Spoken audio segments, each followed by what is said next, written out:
alive. You were dying out there on the West Coast, and the blue and red lights looked so bright in the fog, with no seatbelts on and an expired license plate. That Vermont State policeman must have known what was to come. He took it easy on us, and he let us drive away. The road seemed to go on forever that night, and the hour kept getting late. And all the cell phone towers that we drove past had a grand look on their face, 'cause they knew what they had to do, but they didn't want to break the news. It's an awful job that no one wants to do.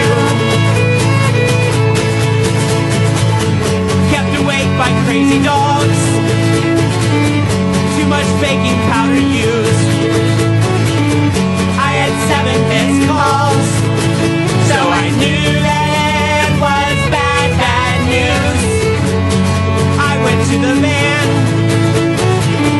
taste of metal in my mouth,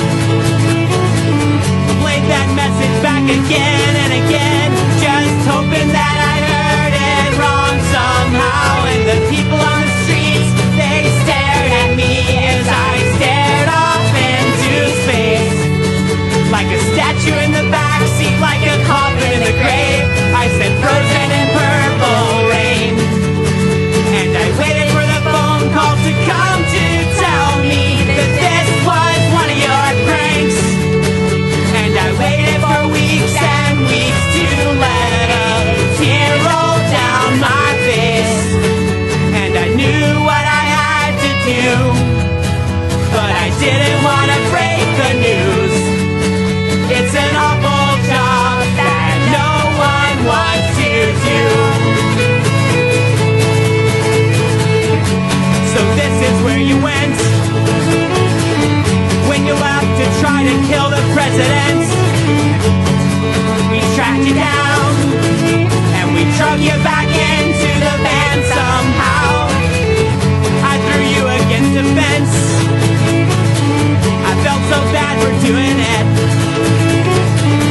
The next morning I just left, and I drove home alone, feeling so fucking sick. And somewhere in Pennsylvania, I saw a dozen Amish women on a bridge.